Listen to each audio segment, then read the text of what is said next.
Welcome to the Rim Break Rodeo. We hope this video helps.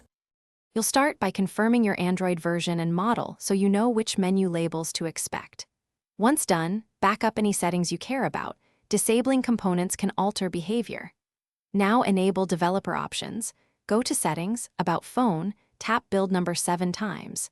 Make sure Wi-Fi is on so downloads don't interrupt. You're ready to access system apps and settings that control Google TV services. Move to the App Management area next. You'll open Settings, then Apps, and view all apps. This is where Google TV components live. Once you find Google TV or Android TV related processes, force stop them to halt active services. Next, tap Disable or Uninstall updates to revert the app to the factory version and prevent automatic relaunch.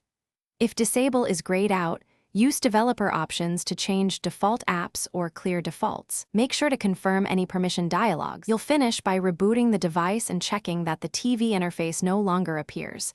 This confirms the disable took effect. If elements persist, clear cache and data for your launcher and for Google app packages, then reboot again. If problems continue, boot into safe mode to see if a third-party app is reactivating Google TV. Uninstall any suspect apps.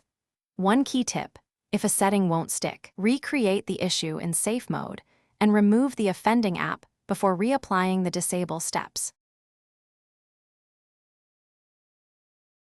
Thanks for watching. Consider subscribing if we helped you.